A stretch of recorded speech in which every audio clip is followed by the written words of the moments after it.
Hey there, I'm Becky, and welcome to the Literary Escapes podcast. Today on the podcast, we are going to take some literary escapes. I've got several books for you, so buckle up and don't worry about packing your bags. I've got you covered. Hey there, welcome back to the Literary Escapes podcast. I'm Becky, and I'm happy to have you here today. Each month, I try to start off my podcast with an episode that coincides with the book club. And so the first podcast episode each month is typically a book set in episode, and it coincides with what our destination is in the book club. And so you can always tell what we're doing in the book club based on what that first podcast is of the month. And so this month in the book club, our destination is New York City. And so I've got some fun books for you today that are all set in New York City. So let's get started. Our book of the month this month is The Lions of Fifth Avenue by Fiona Davis. If you haven't read that one, I highly recommend it. It's a dual timeline. There's a historical piece and then there's a more modern piece. So here's the blurb on this one. It's 1913, and on the surface, Laura Lyons couldn't ask for more out of life. Her husband is the superintendent of the New York Public Library, allowing their family to live in an apartment within the grand building. And they are blessed with 2 children, but headstrong, passionate Laura wants more. And when she takes a leap of faith and applies to Columbia Journalism School, her world is cracked right open. As her studies take her all over the city, she is drawn to Greenwich Village's New Bohemia, where she discovers the Heterodoxy Club, a radical all-female group in which women are encouraged to loudly share their opinions on suffrage, birth control, and women's rights. Soon, Laura finds herself questioning her traditional role as wife and mother.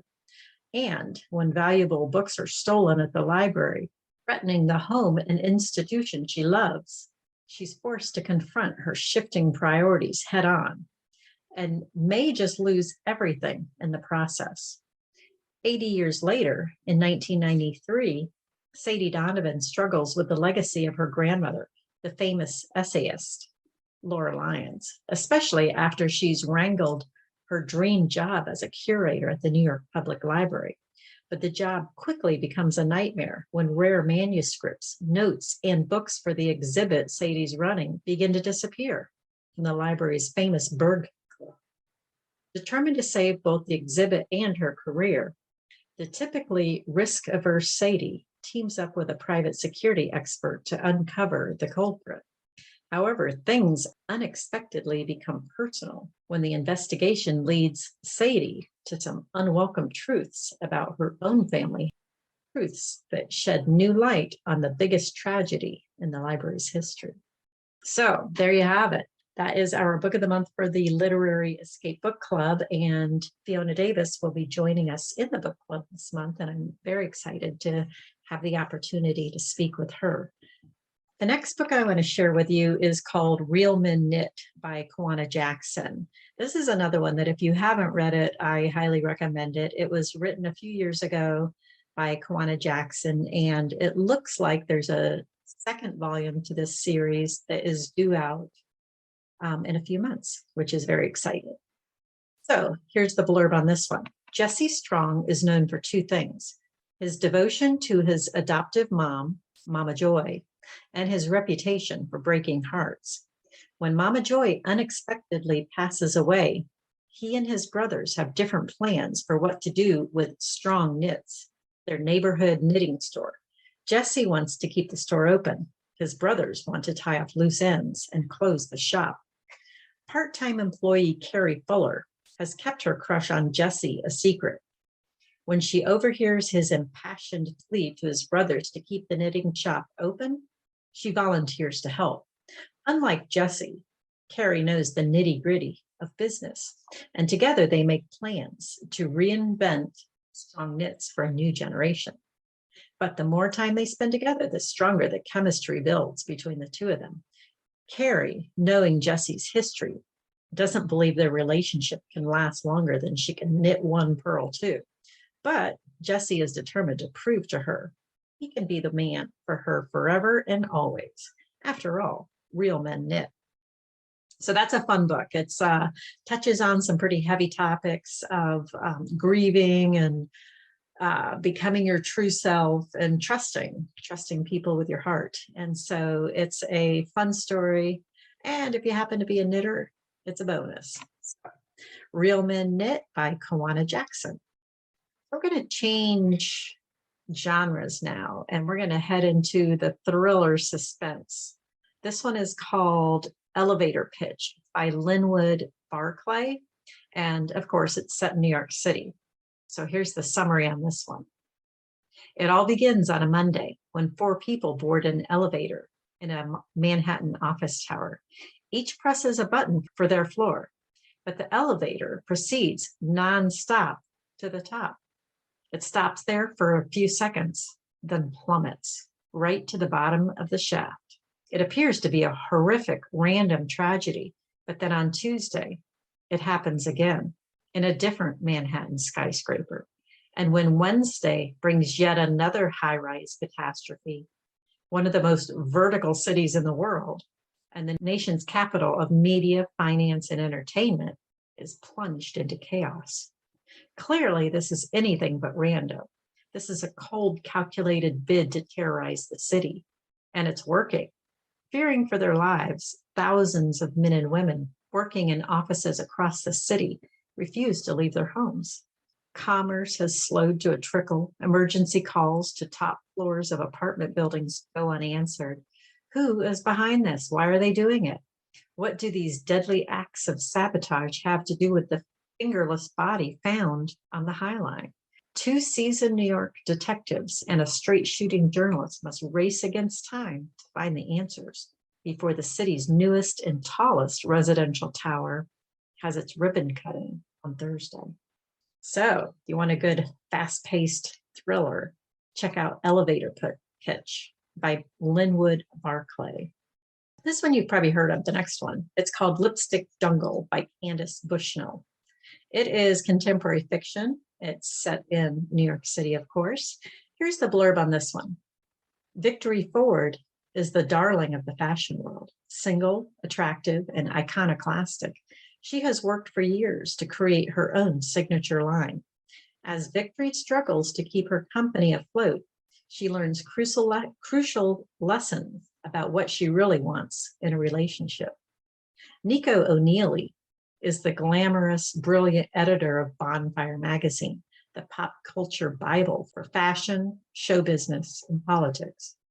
Considered one of the most powerful women in publishing, she seems to have it all. But in a midlife crisis, she suddenly realizes this isn't enough. Wendy Healy's chutzpah has propelled her to the very top of the cutthroat movie industry. When it becomes clear that a competitor is trying to oust her, something has to give, and Wendy must decide between her career and her marriage. In Lipstick Jungle, we have a page-turner of sex and scandal that will keep readers enthralled and guessing to the very last page. So, you want a good contemporary fiction, 3 women trying to figure out their lives? Check out Lipstick Jungle. I believe this is also a series on TV, or it was. I don't know if it is anymore. So you can check that out too. The next book I have for you it's a historical fiction. It's called Cartiers Hope by M.J. Rose. And here's the summary on this one. New York, 1910, a city of extravagant balls in Fifth Avenue mansions and poor immigrants crammed into crumbling Lower East Side tenements, a city where the suffrage movement is growing stronger every day, but most women reporters are still delegated to the fashion and lifestyle pages. But Vera Garland is set on making her mark in a man's world of serious journalism. Shortly after the world-famous Hope diamond is acquired for a record sum, Vera begins investigating rumors about schemes by its new owner, Jewelry Pierre Cartier, to manipulate its value. Vera is determined to find the truth behind the notorious diamond and its legendary curse. Even better when the expose puts her in the same orbit as a magazine publisher whose blackmailing schemes lead to the death of her beloved father. Appealing to a young Russian jeweler for help, Vera is unprepared when she begins falling in love with him, and even more unprepared when she gets caught up in his deceptions and finds herself at risk of losing all she has worked so hard to achieve. Set against the backdrop of New York's glitter and grit of ruthless men and the atrocities they commit in the pursuit of power, this enthralling historical novel explores our very human needs for love and retribution, and to pursue one's destiny regardless of the cost. So that is Cartier's Hope by M.J. Rhodes. Got a little bit of everything in that one. I've got another women's fiction for you. The next one, it's called In 5 Years by Rebecca Searle. Her last name is spelled S-E-R-L-E. Starts with a question: where do you see yourself in 5 years? Danny Cohen lives her life by the numbers. She is nothing like her lifelong best friend, the wild, whimsical, believes in fate Bella. Her meticulous planning seems to have paid off. After all, she nails the most important job interview of her career and accepts her boyfriend's marriage proposal in one fell swoop, falling asleep completely content. But when she awakens, she is suddenly in a different apartment with a different ring on her finger and beside a very different man. Danny spends 1 hour exactly 5 years in the future before she wakes again in her own home on the brink of midnight. But it is 1 hour she cannot shake. So that sounds like a really interesting one. If you want to see what it's like to get a glimpse of the future 5 years ahead, take a look at In 5 Years by Rebecca Searle. I've got one last book for you today. It is a contemporary romance set in Manhattan. It is the first one in a series called From Manhattan with Love. And this book is called Sleepless in Manhattan by Sarah Morgan. Cool, calm, and competent events planner Paige Walker loves a challenge. After a childhood spent in and out of hospitals, she is now determined to prove herself. And where better to take the world by storm than Manhattan?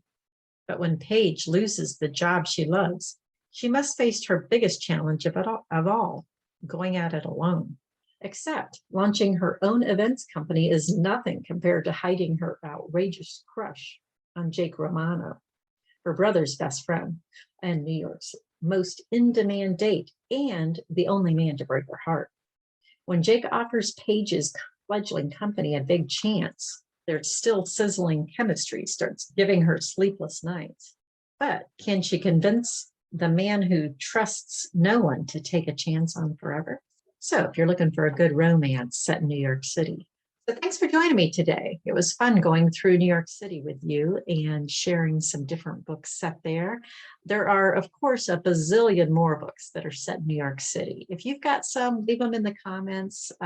Shoot me an email. I'd be glad to learn some more and add them to our long list. So have a great day, and I hope you'll join me next time on the Literary Escapes podcast.